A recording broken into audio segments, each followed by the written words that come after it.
A fabric merchant in Akka had a shop with a sign on the wall behind him that read, "The cunning of men surpasses that of women." One day, a woman entered his shop to buy fabric. And upon seeing the sign, she said, "By the way, the phrase on that sign behind you is wrong. Everyone knows that women's cunning far surpasses that of men." He replied, "No, no, no, that's not true." And they argued until their voices rose. And finally, he threw her out of the shop. She left the shop very angry, and on her way home, she kept thinking about how she would prove him wrong. What she came up with was something no one would have imagined. The next day, the woman disguised herself as an old lady. She carried a cane and wore thick glasses. So she looked as if she was about 60 years old. Then, she went back to his shop. She entered and pretended to be troubled, saying to him, "My heart aches because of my son. He won't listen to me. And I'm trying to stop him from going down the wrong path, but it's no use." He replied, "What's the matter, madam?" She said, "My son is in love with a married woman. And I've tried so hard to keep him away from her, but it's no use. I don't want to burden you with this." But he promised the married woman he loves a unique piece of fabric, one that cannot be found anywhere in Akka. "Could I find that here?" The merchant responded, "Well, 2 days ago, I received a unique piece of fabric from Istanbul. There's nothing like it in the entire city. I'm the only one who has it, and it's truly special." She replied, "All right, could you give me a small sample of it? I want to show it to my son so he can present it to his beloved. If she likes it, I'll come back and buy more." He agreed and cut a small piece of the fabric, giving it to her.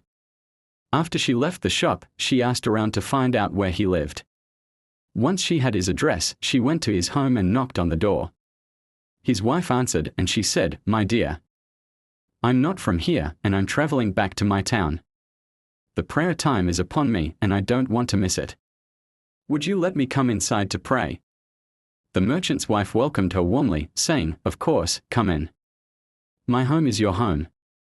She invited her in, offered her water to perform ablutions, and left her to pray. After a while, the woman slyly took out the fabric sample and placed it on the bed. Then thanked the wife and left. Later that afternoon, the merchant returned home, wanting to rest a little. When he entered the bedroom and saw the piece of fabric on the bed, he lost his mind. The first thought that crossed his mind was that his wife was the lover of the old lady's son. He called her and said, "Pack your things and go to your family's home." She asked, "What's wrong with you? What's going on?" Without explanation, he said, "Just pack up and go to your family's home. If you come back without my permission, I will kill you."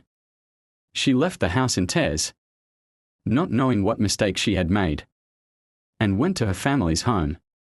Days passed and the merchant fell into a deep depression, convinced that his wife had betrayed him. Then, one day, the old woman passed by his shop again. She saw the merchant looking miserable, and she felt sorry for him. Thinking, "Enough is enough. I have to fix this." She went back home, disguised herself as the old lady once more, and returned to the shop. As soon as he saw her, he stormed toward her, shouting angrily. She asked, "What's wrong with you? Why are you so angry?" He replied, "Your son and you have ruined my life." Calmly, she said, "All this over a small piece of fabric I took from you. What if I told you I need another one because when I took the first piece, I stopped to pray at a stranger's house and accidentally left it there. I returned to look for it but couldn't find the house. So I came to ask for another."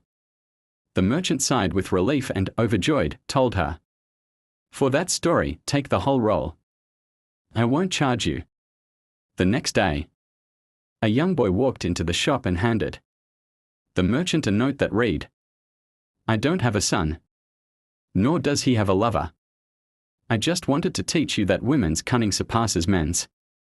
My friends, that was today's story.